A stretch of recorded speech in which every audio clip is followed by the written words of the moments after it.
हमारे हाथ में आप एक किताब देख रहे होंगे।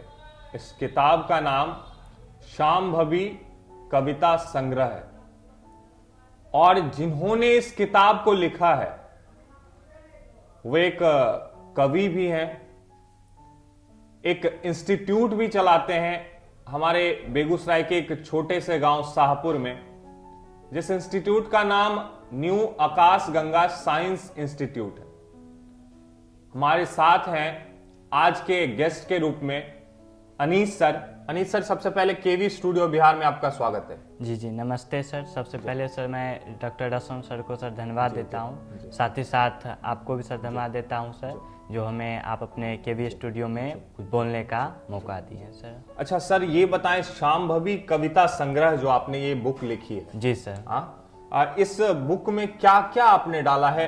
ये तो पता है कि कविता होंगे जी, लेकिन जी कैसे कविता है? जी सर, सबसे पहले सर मैं अपने माता पिता को सर प्रणाम करता हूँ और अपने साथ ही साथ अपने जितने भी शिक्षक हैं उनको प्रणाम करता हूँ। सर जब हम कविता से लिखना स्टार्ट किए थे तो सबसे पहले सर हमारे जो इंस्टीट्यूट है सर, सबसे पहले से हम उस इंस्टीट्यूट के बारे में सर डिस्कस किए हैं अपने कविता में। साथ ही साथ हमारे जितने भी शिक्षक हैं उनकी चर्चा किए और जितने भी छोटे बच्चे हैं उनकी शरारतों को देखते हुए हम इन कविताओं को इस तरह से विस्तृत किए हैं कि ये कविता बच्चों के मन को भाव लेता है। अच्छा, मन में जो विचार आया था आपने समाज को देख के पूरी तरीके से इस बुक में सब कुछ निचोड़ के डाला है। बिल्कुल सर। अच्छा, बात करूं मैं आपके शिक्षा दीक्षा की, तो अभी भी आप युवावस्था में हैं, अभी भी आपका उम्र ज्यादा है नहीं, बैचलर ही हैं आप भी। तो कहाँ से आपकी शिक्षा दीक्षा हुई? सबसे पहले सर 2019 में सर मैं मैट्रिक का सर एग्जाम दिया। उसके बाद सर मैं 11th में जब सर गए थे तो सर 2 मंथ के बाद ही सर हम कोचिंग स्टार्ट किए। कैसे आपकी शिक्षा दीक्षा किस विद्यालय से हुई है? 10th आपने कहाँ से किया? सर मैं अपने शाहपुर ग्राम से सर, राजकीय सर्वोदय उच्च विद्यालय शाहपुर से सर मैं 10th किया। उसके बाद सर मैं फिर 12th करने के लिए सर जब अप्लाई किए तो फिर से मेरा वही स्कूल राजकीय सर्वोदय उच्च विद्यालय में ही सर मेरा एडमिशन हुआ और वहीं से सर हम 12th भी किए। आपने जैसा बताया कि आपने 11th में ही कोचिंग इंस्टीट्यूट की स्टार्टिंग कर दी। 2020 में ही सर मैं कोचिंग से स्टार्ट कर दिया। क्यों 11th क्लास? ये उम्र होता है एक विद्यार्थी का पढ़ने का उम्र होता है, लेकिन उस उम्र में इंस्टीट्यूट स्टार्ट करना, ऐसा क्या कारण था? सबसे पहले सर जब हम सर क्लास करते थे सर तो वहाँ हमारे जितने भी शिक्षक थे वो उनसे हम यही चीज़ सीखते थे। वो कहते थे कि देखो कुछ ऐसा करो जो तुम्हारे समाज में रिस्पेक्टेड हो और सबसे पहले तुम्हें उनका नाम मतलब उजागर हो। तो सर जब हम स्टार्ट किए उससे पहले सर हम डिस्कस किए अपने शिक्षकों कि सर हम जो है सर कुछ कोचिंग इंस्टीट्यूट बच्चों को सर ज्ञान देना चाहते हैं। सबसे पहले सर मैं 1 से 8 तक सर कोचिंग खोला। वहाँ सर जब बच्चे आए बहुत खुशी से पढ़े और मेरे इंस्टीट्यूट का एक नियम है शिक्षा के साथ संस्कार, और हम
आजकल संस्कार मिलना बहुत मुश्किल है। बच्चों को संस्कार की ज्ञान देना बहुत मुश्किल है। शिक्षा तो सब पा लेते हैं, बट संस्कार बहुत कम जगहों पे मिलता है। ये या तो हमें अपने गार्जियन से मिलेंगे, अच्छी तालीम अगर हमें बचपन से ही अच्छी परवरिश मिली है तो संस्कार आप में आएगा। लेकिन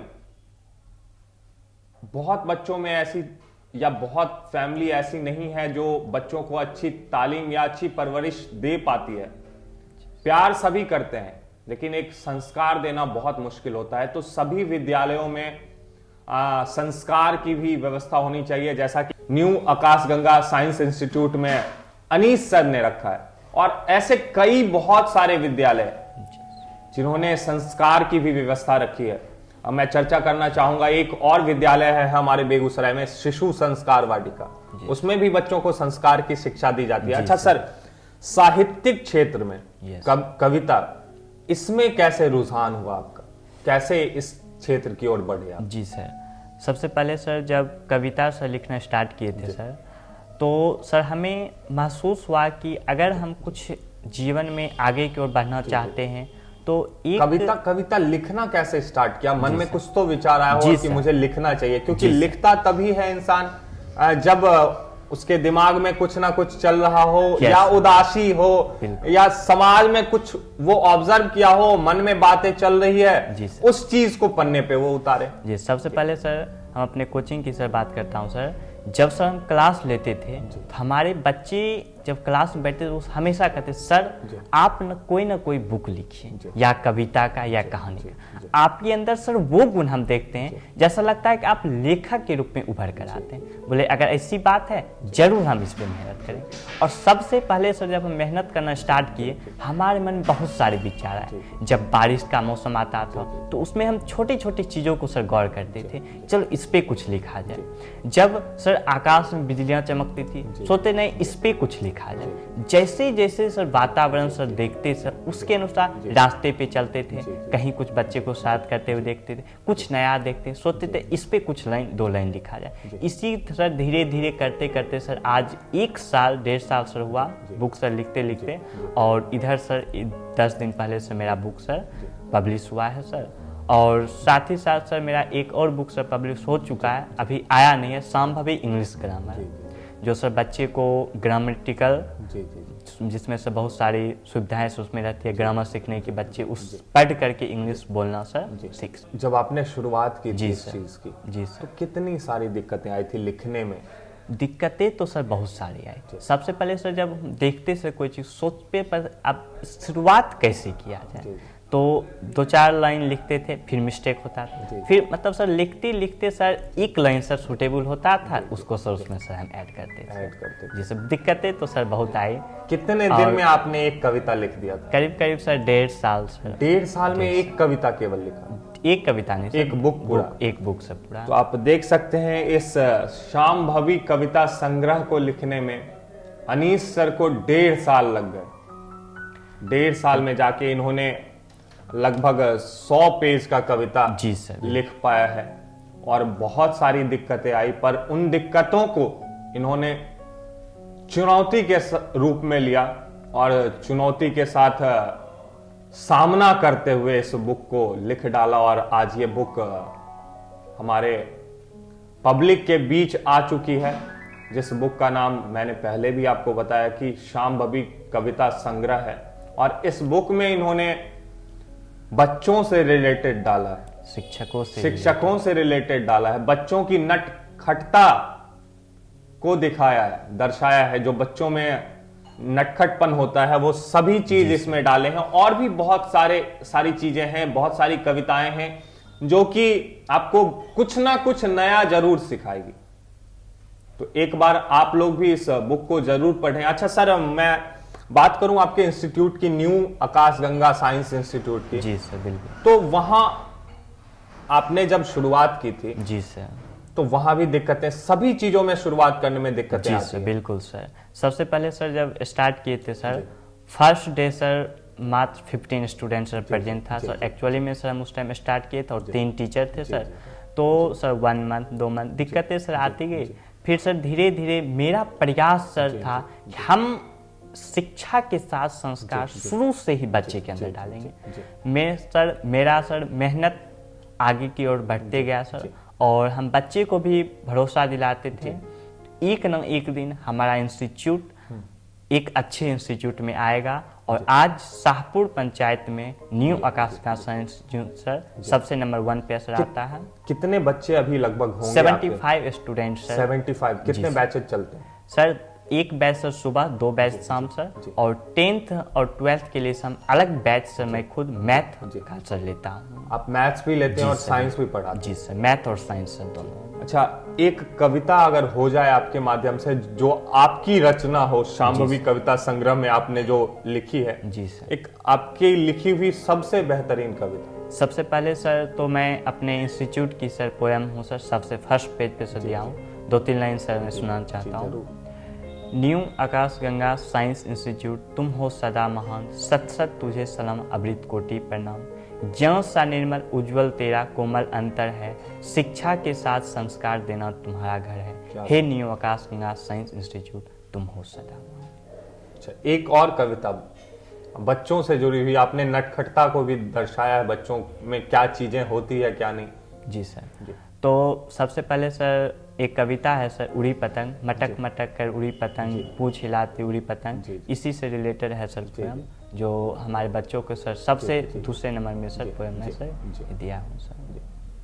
अभी तक के सफर में आपका लक्ष्य और आगे क्या है? अभी तो आप एक इंस्टीट्यूट भी चला रहे हैं, आप कवि भी बन चुके हैं, लेकिन आगे और जीवन, क्योंकि एक जगह स्थिर नहीं रहना चाहिए इंसान। जी सर, बिल्कुल। तो आगे जीवन के लिए क्या सोचा है आपने? आगे सर जीवन के लिए हम यही सोचे हैं कि सबसे पहले तो सर मेरा प्रयास है, अगर हमारे समाज में हमारे बच्चों के अंदर एक अच्छी गुण आ जाए, अच्छे संस्कार आ जाए, तो वो आगे की ओर बढ़ेंगे। मेरा सर यही प्रयास है कि मैं आगे सर टीचिंग लाइन में सर जाना पसंद करता हूँ। अभी मैं BSc पार्ट 1 में सर हूँ, फिजिक्स ऑनर्स से, और मैं ग्रेजुएशन करके B.Ed करना चाहता हूँ। और आगे भी जाके मैं बच्चों को ही ज्ञान और संस्कार दे के हम अपने जीवन में सर एक सफलता सर पाना चाहते हैं। मेरा प्रयास सर यही रहा है। तो शिक्षक हैं और शिक्षा देना समाज में इनका धर्म है, ज्ञान देना समाज में इनका धर्म है, और आगे भी इन्होंने जैसा कि बताया कि आगे भी समाज में ये शिक्षा और संस्कार बच्चों के बीच बांटते रहेंगे, समाज से जुड़े रहेंगे और समाज में ज्ञान जो है फैलाते रहेंगे। एक शिक्षक का भी शायद यही पहचान है, तभी शायद वो शिक्षक कहलाते हैं, गुरु कहलाते हैं। जी सर। अभी तक के सफर में सर रोल मॉडल किनको मानते हैं अपना? रोल मॉडल सर हम अपने शिक्षक और माता पिता को सर मानते हैं, क्योंकि सर जब हम जन्म लिए तो हमारे माता पिता सर हमें आगे की ओर बढ़ाए, और हमारे जीवन में सर हमारे लिए शिक्षक बहुत मायने रखते हैं, बहुत महत्वपूर्ण है सर। हम शिक्षकों को सर प्रणाम करता हूं सर, क्योंकि हमारे जीवन में अगर आज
में, बेगूसराय के शाहपुर में स्थित है और वहां 1 to 12 के बच्चों को ये साइंस की शिक्षा देते हैं। शिक्षा के साथ साथ ये संस्कार भी बच्चों में डालते हैं और संस्कार बहुत कम ही विद्यालयों में मिलता है देखने को कि जहां बच्चों को संस्कार सिखाया जाता है। आपको मैनर्स सिखा देंगे, सब कुछ सिखा देंगे, लेकिन मैनर और संस्कार में बहुत अंतर है। और जो कि आजकल के बच्चे काफी ज्यादा इन चीजों को भूल रहे हैं। तो आपको भी ऐसे ऐसे इंस्टीट्यूट से जुड़ने की आवश्यकता है। आप जुड़ें और अपने आप में एक बदलाव लाएं और समाज में पॉजिटिविटी जो है लोगों के बीच फैलाएं। समाज में निगेटिविटी तो बहुत है सर, यस बिल्कुल बहुत है निगेटिविटी। अगर उन चीजों को हम नजरअंदाज करते हुए, बचते हुए पॉजिटिविटी को अपनाएं और पॉजिटिव लोगों के साथ जब आप बैठेंगे ना, तो आपके आसपास एक वाइब्रेशन सा निकलता है। जो पॉजिटिव लोग होते हैं उनसे जो वाइब्रेशन निकलता है, उनके आसपास भी अगर आप बैठते हैं ना, तो आपको बहुत कुछ सीख, उस वाइब्रेशन से जो है आप में बहुत बदलाव आएगा। तो ऐसे ही हंसते रहें, मुस्कुराते रहें और देखते रहें हमारा प्रोग्राम। बहुत बहुत धन्यवाद सर हमारे स्टूडियो में आने के लिए। और मेरी सलाह है, जरूर ऐसे इंस्टीट्यूट से आप एक बार जुड़ें और अच्छी शिक्षा के साथ साथ संस्कार की भी शिक्षा लें। चलिए, इस कड़ी में मैं लेता हूं अलविदा और मिलता हूं आपसे अगले प्रोग्राम में एक नए रोचक स्टोरी के साथ, एक नई मोटिवेशनल कहानी के साथ। तब तक के लिए नमस्कार।